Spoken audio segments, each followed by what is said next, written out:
कड़कते हुए जाड़े में जो मानव श्रृंखला बनाने में अपना अविस्मरणीय योगदान दिया, तो वो शिक्षा समिति की बैठक करके अगर जागरूकता फैला रहा है, ये गुनाह है। तो विपक्ष को तो सबसे पहले गंगा जी के पास जाके गोबर और बालू गिन लेना चाहिए कि भाई हम संकल्प लिए थे, हम फर्जी संकल्प लिए थे। अगर जिद शब्द का इस्तेमाल कर रहे हैं, इसका मतलब कि आपके मन के अंदर पीड़ा है शराबबंदी से। स्पष्ट बोलिए ना, स्पष्ट बोलने में क्या दिक्कत है कि शराबबंदी विफल है, इसलिए इसको हटाइए, खत्म करें। तो उसका लाभ बता दीजिए, कौन कौन लाभ होगा उससे।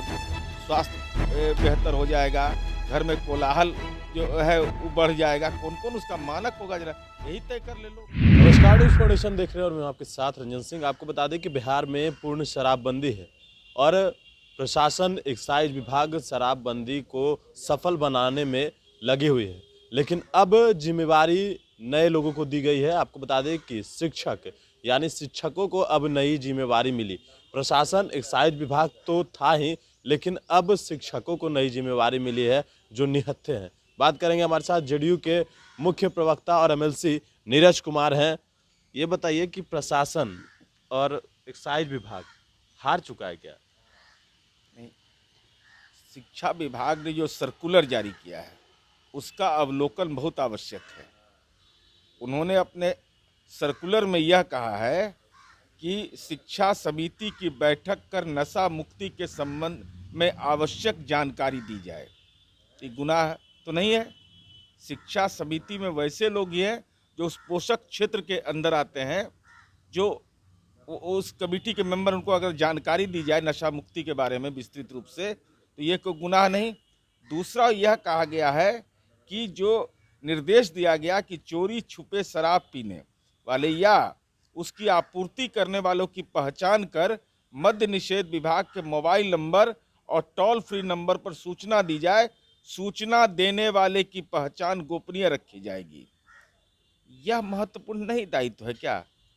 शिक्षक जो समाज के अगुआ हैं, विधानमंडल के सदस्य जिन्होंने संकल्प लिया, शिक्षा और पूरे बिहार के जो सरकारी कर्मी हैं, उन लोगों ने शपथ लिया, और इतनी बड़ी संख्या शिक्षकों की जिनके ऊपर नई पीढ़ी को सजाने और संवारने की जिम्मेवारी है, अगर वह प्रचार प्रसार इसका करेंगे तो समाज में इसका सकारात्मक असर पड़ेगा कि नहीं?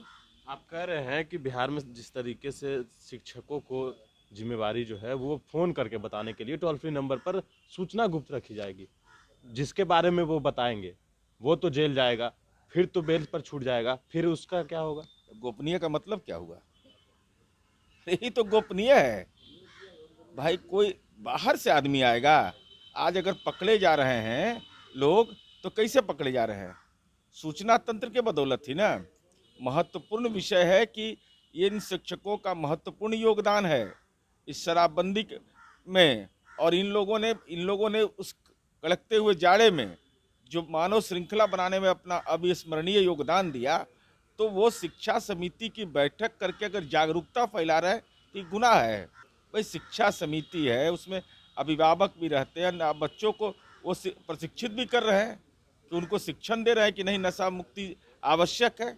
तो हम समझते हैं कि इसकी आलोचना करने की जरूरत नहीं है, बल्कि इसकी सामाजिक व्यावहारिकता और राज्य के हर एक नागरिक की यह जिम्मेवारी बनती है कि अगर यह लगता है कि इसके सकारात्मक फलाफल हैं, तो जो टोल फ्री नंबर है उसका इस्तेमाल करना चाहिए। विपक्ष तो कह रहा है कि मुख्यमंत्री नीतीश कुमार अपने जिद पर अड़े हुए हैं, जहरीली शराब से लोग मर रहे हैं लगातार। देखिए, उसके राजनीतिक अगर सवाल उठेगा, तब विपक्ष को तो सबसे पहले गंगा जी के पास जाके गोबर और बालू गिन लेना चाहिए कि भाई हम संकल्प लिए थे, हम फर्जी संकल्प लिए थे। फर्जी संकल्प लिए थे तब ना हम संकल्प सदन के अंदर लिए हैं, जहां जनता आपको भेजती है और आप कह रहे हैं कि जिद पर अड़े हुए। तो इसका मतलब क्या हुआ कि शराबबंदी खत्म कर देनी चाहिए। अगर जिद शब्द का इस्तेमाल कर रहे हैं, इसका मतलब कि आपके मन के अंदर पीड़ा है शराबबंदी से, तो स्पष्ट बोलिए ना। स्पष्ट बोलने में क्या दिक्कत है कि शराबबंदी विफल है, इसलिए इसको हटाइए, ये नहीं रहना चाहिए। दूसरी बात है कि जो घटना हुई वो दुखद घटना है, और ये इस ढंग की 2-3-4 घटनाएं लगातार प्रतिवेदित हुई हैं। सरकार जिले में भी नहीं बता तो रहे, हम तो बता रहे हैं। बिहार की चर्चा तो बहुत होती है इसलिए कि शराबबंदी लागू है, लेकिन जिन राज्यों के अंदर में शराब की उपलब्धता है वहाँ भी इस ढंग की जहरीली शराब से मौत हो रही है, वह खबर नहीं बनता है, नेशनल डिबेट नहीं होता है उस पर कहीं भी। मैंने देखा अभी अभी पड़ोस के उत्तर प्रदेश में हुआ है, न्यूज छपा, छोटा सा छप आया, लेकिन इसकी कोई चर्चा नहीं है, कोई चुनावी चर्चा नहीं है। वहाँ शराब चालू है ना। तो इसका मतलब तो वहाँ तो नहीं मरना चाहिए था जहरीली शराब पी करके। जब शराब पूर्ण मात्रा में उपलब्ध है, गैलन का गैलन उपलब्ध है, तो वहाँ तो ऐसी दुखद घटना नहीं होनी चाहिए थी। यहाँ शराबबंदी लागू है तब घटनाएं हो रही हैं, तो हमारी आलोचना हो रही है, लेकिन जहाँ उपलब्धता है वहाँ ऐसी घटनाएं क्यों हो जाती हैं?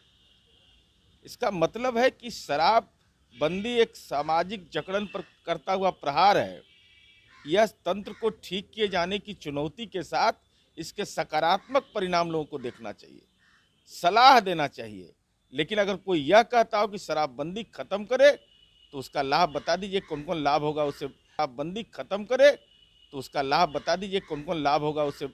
स्वास्थ्य बेहतर हो जाएगा, घर में कोलाहल जो है वो बढ़ जाएगा, कौन कौन उसका मानक होगा, जरा यही तय कर ले लो। अच्छा, एक सवाल ये है कि मुख्यमंत्री नीतीश कुमार ने सभी को कहा है, हर जगह पर टोल फ्री नंबर दिया गया है कि जिसको भी पता चले वो सूचना दे, उसकी गुप्त रखी जाएगी।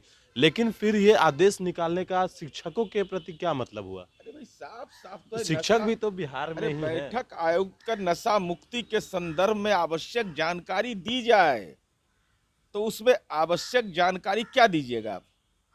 दीजिएगा ना कि टोल फ्री नंबर ये है, आप ये दीजिए ना कि शराब पीने से, नशा से ये नुकसान होता है। वो बैठक किस लिए होगा? वो बैठक थोड़े है कि प्राथमिक शिक्षा का पाठ्यक्रम तय करने के लिए होगा, और उसमें अभिभावक भी हैं। तो बैठक आयोजित किया जाए, अब इसकी कोई आलोचना हो जाए तो भगवान ही बचाएगा ऐसे लोगों को। प्राथमिक विद्यालय के शिक्षकों के साथ इस पर बैठक होगी, तो आगे पढ़ाई लिखाई पर बैठक कौन करेगा? शिक्षा समिति की है, पोषक क्षेत्र के अभिभावक भी उसमें रहते हैं, जो विद्यालय के संचालन में अपनी की सहायता करते हैं। तो पढ़ाने के अलावे नहीं काम हो रहा है क्या? बैठक नहीं होती है? अरे पढ़ाने से इसका क्या संबंध है? अब पढ़ाएंगे क्या?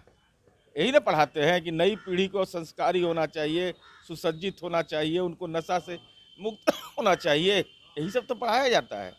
बच्चों को ही तो जिम्मेवारी दी जाती है, और उसके बारे में अगर शिक्षा समिति जो उनके अभिभावक पोषक क्षेत्र के अंदर हैं, अगर उनके साथ बैठक करके प्रचारित प्रसारित करेंगे तो यही बताएंगे ना कि टोल फ्री नंबर ये है, अगर कोई सूचना मिलती है सूचना दीजिए। ऐसा दिया गया है कि जो नहीं करिएगा आपका सरकार नौकरी ले लेगी। अब अगला आदेश में तो किसी और विभाग को भी दिया जा सकता है। सब लोगों ने शपथ लिया है, हर लोगों ने। अरे भाई, शिक्षा समिति सब जगह है।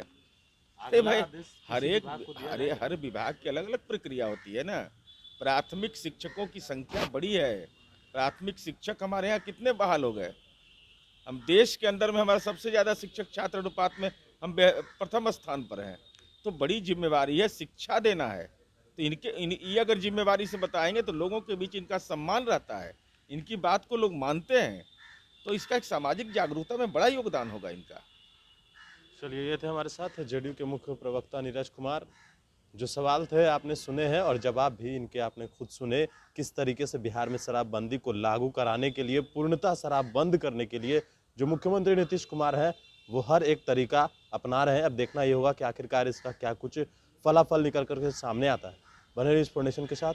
नमस्कार।